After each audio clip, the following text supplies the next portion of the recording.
Hi hello YouTube family, ಹೇಗಿದ್ದೀರಾ ಎಲ್ಲ? ನಾನಿವತ್ತು ನಿಮಗೊಂದು ಸಿಂಪಲ್ ರೆಸಿಪಿ ತೋರಿಸ್ಕೊಡ್ತೀನಿ. ಕಡಲೆಕಾಳು ಹುಳಿ ಮಾಡ್ತೀವಲ್ವ, ಅದಕ್ಕೆ ನಾನಿವತ್ತು ಮಿಲಿ ಮೇಕರ್ನ ಹಾಕ್ತಾಯಿದ್ದೀನಿ. ಫಸ್ಟು ನಾನು ಮಿಲಿ ಮೇಕರ್ನ ನೀರು ಕುದಿಯೋಕ್ಕಿಟ್ಟು ಅದರೊಳಗೆ ಹಾಕಿ ಸ್ವಲ್ಪ ಒನ್ ಮಿನಿಟ್ ಬಿಟ್ಟು ಅದನ್ನು ನೀರನ್ನೆಲ್ಲ ಹಿಂಡಿ ಸಪ್ರೇಟಾಗಿ ಎತ್ತಿಟ್ಕೊತೀನಿ. ನೋಡಿ, ಈಗ ಚೆನ್ನಾಗಿ ಬೆಂದಿದೆ. ಸಪ್ರೇಟಾಗಿ ಎತ್ತಿಟ್ಕೋಬೇಕು. ಜೊತೆಗೆ ಮಸಾಲೆಗೆ ಅಂಥೇಳಿ ಇಲ್ಲಿ ತೋರಿಸಿರೋ ಈರುಳ್ಳಿ, ಟೊಮೆಟೊ ಕಾಯಿ, ಧನಿಯಾ ಪೌಡರ್ ಮತ್ತು ಖಾರ ಪುಡಿ, ಚಕ್ಕೆ ಮತ್ತು ಸ್ವಲ್ಪ ಕೊತ್ತಂಬರಿ ಸೊಪ್ಪು ಹಾಕಿ ಮಿಕ್ಸಿ ಮಾಡ್ಕೋಬೇಕು. ನಂತರ ಮಿಲಿ ಮೇಕರ್ನ ಚೆನ್ನಾಗಿ ನೀರು ಇಲ್ಲದ ಥರ ನಾವು ಹಿಂಡ್ಕೊಂಡು ಸಪ್ರೇಟಾಗಿ ಇಟ್ಕೋಬೇಕು. ನೀವು ಇದನ್ನು ಬೇಕಾದರೆ ಎಣ್ಣೆಲಿ ಕರೆದ್ಬಿಟ್ಟು ಕೂಡ ನಾವು ಮಾಡ್ಬೋದು. ನಾನಿಲ್ಲಿ ಖಾರನ ರುಬ್ಕೊಂಡಿದ್ದೀನಿ. ಈಗ ಒಗ್ಗರಣೆಗೆ ನೋಡಿ, ಕಡಲೆಕಾಳನ್ನ ನೆನೆ ಹಾಕಿ ರಾತ್ರಿಯೇ ನೆನೆ ಹಾಕಿ ಇಟ್ಟಿದ್ದೆ. ಸೊ ಹಾಗಾಗಿ ಒಗ್ಗರಣೆಗೆ ಫಸ್ಟ್ ನಾನು ಎಣ್ಣೆ ಹಾಕ್ಕೊತಾ ಇದ್ದೀನಿ.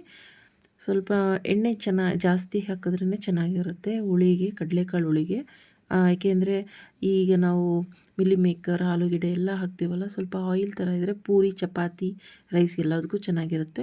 ಕಾದ ಎಣ್ಣೆಗೆ ಸ್ವಲ್ಪ ಈರುಳ್ಳಿ ಹಾಕ್ಕೊಂಡು ಕಡಲೆಕಾಳನ್ನ, ನೆನೆಸಿರೋ ಕಡಲೆಕಾಳನ್ನ ಹಾಕ್ಕೊತಾ ಇದ್ದೀನಿ. ಇಲ್ಲ ಹಸಿದೆ ನಾವು ಹಾಗೆ ಡೈರೆಕ್ಟಾಗಿ ಹಾಕ್ತೀವಿ ನೆನೆ ಹಾಕ್ತಲೇ ಅಂದರೆ ಒಂದು 8-10 ವಿಷಲ್ ಬರೆಸ್ಬೇಕಾಗುತ್ತೆ. ನೆನೆ ಹಾಕಿ ಮಾಡೋದ್ರಿಂದ 4 ವಿಷಲ್ಗೆಲ್ಲ ಬೆಂದೋಗುತ್ತೆ. ನೆಕ್ಸ್ಟ್ ಇದಕ್ಕೆ ನಾನು ಉಪ್ಪನ್ನ ಆ್ಯಡ್ ಮಾಡ್ಕೊತಾ ಇದ್ದೀನಿ. ಹಾಗೆ ಸ್ವಲ್ಪ ಅರಿಶಿಣದ ಪುಡಿ ಹಾಕ್ಕೊಂಡು ಚೆನ್ನಾಗಿ ಮಿಕ್ಸ್ ಮಾಡ್ಕೊತಾ ಇದ್ದೀನಿ. ನಂತರ ಇದಕ್ಕೆ ನಾನು ಶುಂಠಿ ಬೆಳ್ಳುಳ್ಳಿ ಪೇಸ್ಟ್ ಯೂಸ್ ಮಾಡ್ತಾಯಿದ್ದೀನಿ. ಕೆಲವರು ಶುಂಠಿ ಮತ್ತು ಬೆಳ್ಳುಳ್ಳಿನ ಮಿಕ್ಸಿ ಮಾಡ್ಕೊಳ್ಳೋವಾಗಲೇ ಖಾರಕ್ಕೆ ಹಾಕ್ಕೊತಾರೆ. ನಾನಿಲ್ಲಿ ಶುಂಠಿ ಬೆಳ್ಳುಳ್ಳಿ ಪೇಸ್ಟನ್ನ ಹಾಕ್ಕೊಂಡು ಮಿಕ್ಸ್ ಮಾಡ್ಕೊತಾ ಇದ್ದೀನಿ. ಇದಂತೂ ತುಂಬ ಚೆನ್ನಾಗಿರುತ್ತೆ. ಅದರಲ್ಲೂ ಸ್ಪೆಷಲಿ ಪೂರಿಗಂತೂ ತುಂಬ ಅಂದರೆ ತುಂಬ ಚೆನ್ನಾಗಿರುತ್ತೆ. ನಾವು ಮಿಲಿ ಮೇಕರ್ ಹಾಕೋದ್ರಿಂದ ಸಾರಲ್ಲಿ ನೀರಿನ ಅಂಶ ಇರುತ್ತಲ್ವ, ಬೇಗ ಹೀರ್ಕೊಂಬಿಡುತ್ತೆ. ಸೊ ಹಾಗಾಗಿ ನಾವು ಪೂರಿಗೆ, ಚಪಾತಿಗೆ ಇದನ್ನು ಕರಿ ಥರ ಯೂಸ್ ಮಾಡ್ಕೋಬೋದು. ಬಿಸಿ ಇದ್ದಾಗ ರೈಸಿಗೆ ಊಟ ಮಾಡ್ಬೋದು.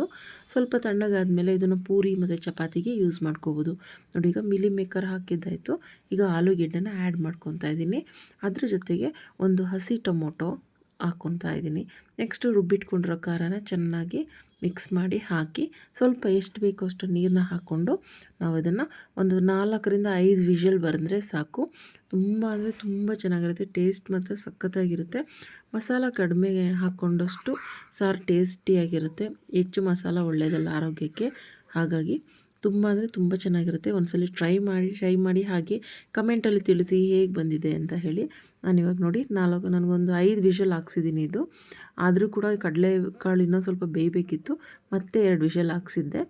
ಟೋಟಲ್ 7 ವಿಷಲ್ ಹಾಕ್ಸಿದ್ದೀನಿ. ಸೊ ನೋಡಿ, ಈಗ ಕರಿ ರೆಡಿಯಾಗಿದೆ. ತುಂಬ ಅಂದರೆ ತುಂಬ ಟೇಸ್ಟಿಯಾಗಿತ್ತು. ಮಿಲಿ ಮೇಕರ್ ಅಂತೂ ಮಟನ್ ಥರನೇ ಫೀಲ್ ಆಗ್ತಾಯಿತ್ತು, ಚಿಕನ್ ಪೀಸ್ ಥರ. ಸೊ ಈ ವಿಡಿಯೋ ಹೇಗಿದೆ ಅಂತ ಹೇಳಿ ಲೈಕ್ ಮಾಡಿ. ಹಾಗೆ ಹೊಸಬ್ರು ಯಾರಾದರೂ ನೋಡ್ತಾಯಿದ್ರೆ ಸಬ್ಸ್ಕ್ರೈಬ್ ಮಾಡಿ.